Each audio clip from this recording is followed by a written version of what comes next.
Channel asibu tabiriba miyambu ahambada taramna oksari. Channel asibu nushibiduna miyamna like subscribe tauba kaubiganu. Ahambada maruiba pausing miyamda khanganjari. Covid na mipainingai oire numit taruknida mari sire anauba case marfuga mapan thengnare active case satruka kunga tare sure. ED mayokta Congress na amuksu protect taukhre police na control taunaba hotnabada saungna muknakre banner shegaikre. Laingoi purakpa truck sing thadoktrabadi NS2 thingzilagani MDA. MG Narega gi senpam July kunga mari fawo pithoktrabadi highway ani matam kaktana thingzilagani.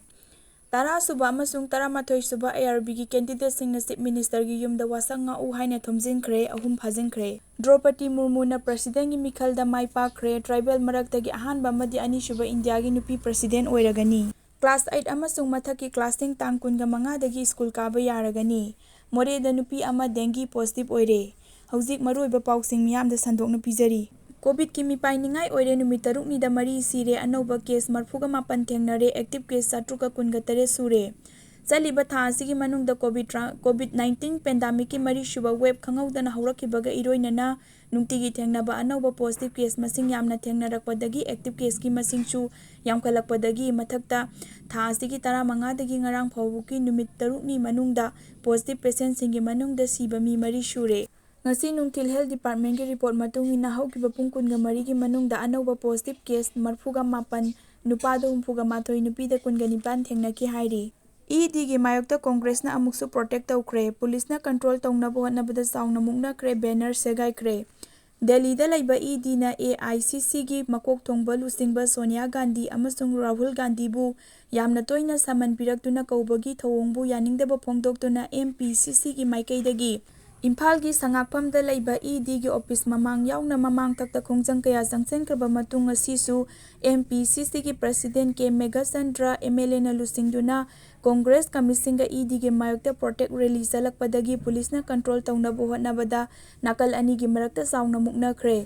Police ki maikaidagi Congress kamisinga painarakpa banner phawbu munduna segai ki hairi. Laingoi purakpa truck sing thadoktrabadi NS2 thingzilagani MDA.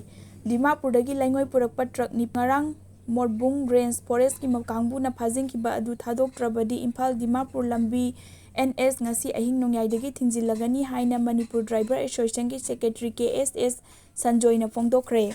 Wafam masi ngasi Morbung Range Forest Office mamangda pangthokpa paummising unabagi thoramda mahakna phongdokladuna makha tana hai.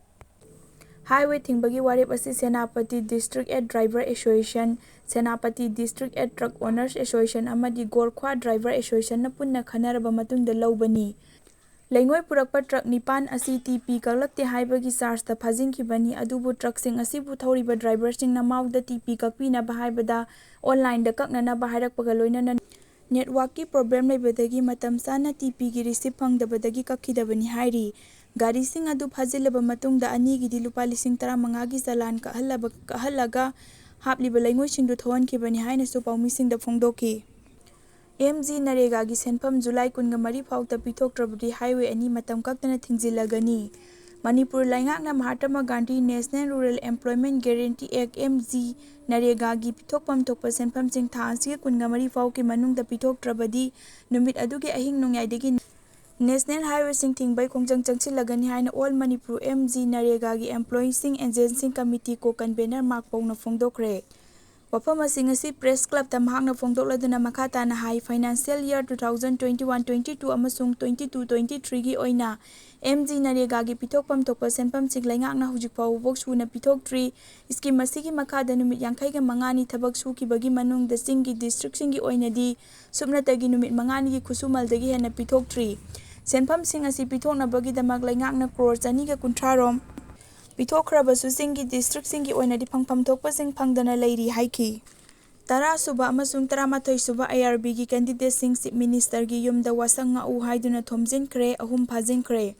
Manipur laingaki police department na tara suba amadi taramathoi suba Indian Reserve Battalion ARB gi battalion ani gi personnel launabagi damak pangthokkiba recruitment result ngasi phawbo haidoktana lakibagi mayokta battalion ani asigi recruitment sing athuba matamda haidokpiu haiduna ngasi recruitment aduda saruk yakiba candidate sing na luang sungbamda laiba chief minister and Biren Singhagi yumda thomjinkhre hairi.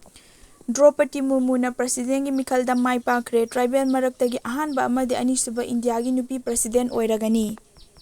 Class 8 ꯑꯃꯁꯨꯡ ꯃꯊꯛꯀꯤ ꯀ꯭ꯂꯥꯁꯁꯤꯡꯗ ꯇꯥꯡ 15ꯗꯒꯤ school ꯀꯥꯕ ꯌꯥꯔꯒꯅꯤ꯫ State ꯑꯁꯤꯗ ꯀꯣꯚꯤꯗꯀꯤ ꯃꯔꯤꯁꯨꯕ web ꯂꯥꯛꯈꯤꯕꯒ ꯂꯣꯏꯅꯅ ꯃꯇꯝ ꯈꯔ state ꯒꯚꯔꯟꯃꯦꯟꯠꯅ ꯁ꯭ꯀꯨꯜꯒꯤ ꯃꯍꯩꯔꯣꯏꯁꯤꯡ college ꯁꯨꯇꯤ ꯊꯥꯔꯨꯔꯕ ꯃꯇꯨꯡ ꯁ꯭ꯀꯨꯜ ꯀꯥꯕꯒꯤ ꯃꯇꯝ ꯖꯨꯂꯥꯏꯒꯤ ꯇꯥꯡ 23 ꯐꯥꯎꯕꯇ ꯊꯤꯡꯂꯒ ꯂꯥꯛꯄ ꯑꯗꯨ ꯀ꯭ꯂꯥꯁ 8 ꯑꯃꯁꯨꯡ ꯃꯊꯛꯀꯤ ꯀ꯭ꯂꯥꯁꯁꯤꯡꯗ ꯇꯝꯕ ꯃꯍꯩꯔꯣꯏꯁꯤꯡ ꯂꯥꯛꯂꯤꯕ ꯖꯨꯂꯥꯏꯒꯤ ꯇꯥꯡ 15ꯗꯒꯤ ꯁ꯭ꯀꯨꯜ ꯀꯥꯕ ꯁ꯭ꯇꯦꯠ ꯀꯦꯕꯤꯅꯦꯠꯀꯤ ꯃꯤꯐꯝꯗ ꯑꯌꯥꯕ ꯄꯤꯈ꯭ꯔꯦ ꯍꯥꯏꯔꯤ꯫ ꯃꯣꯔꯦꯗ ꯅꯨꯄꯤ ꯑꯃ ꯗꯦꯡꯒꯤ ꯄꯣꯖꯤꯇꯤꯚ ꯑꯣꯏꯔꯦ꯫ ꯏꯟꯗꯣ-ꯃ꯭ꯌꯥꯟꯃꯥꯔ ꯕꯣꯔꯗꯔ ꯇꯥꯎꯟ ꯃꯣꯔꯦꯗ ꯉꯁꯤꯁꯨ ꯅꯧꯅ ꯃꯤ ꯑꯃ ꯗꯦꯡꯒꯤ ꯄꯣꯖꯤꯇꯤꯚ ꯑꯣꯏꯕ ꯊꯦꯡꯅꯔꯦ ꯑꯃꯁꯨꯡ ꯃꯁꯤ ꯊꯥꯔꯒ ꯍꯧꯈꯤꯕ ꯖꯨꯟ ꯊꯥꯗꯒꯤ ꯉꯁꯤ ꯐꯥꯎꯕꯗ ꯗꯦꯡꯒꯤ ꯄꯣꯖꯤꯇꯤꯚ ꯑꯣꯏꯕ ꯃꯤꯒꯤ ꯃꯁꯤꯡ 90 ꯁꯨꯈ꯭ꯔꯦ ꯍꯥꯏꯔꯤ꯫ ꯉꯁꯤꯒꯤꯅ ꯃꯇꯥꯡ ꯁ꯭ꯋꯥꯏꯁꯤꯗ ꯃꯔꯨꯑꯣꯏꯕ ꯄꯥꯎꯁꯤꯡ ꯈꯪꯍꯟꯖꯕ ꯂꯣꯏꯁꯤꯟꯖꯔꯦ꯫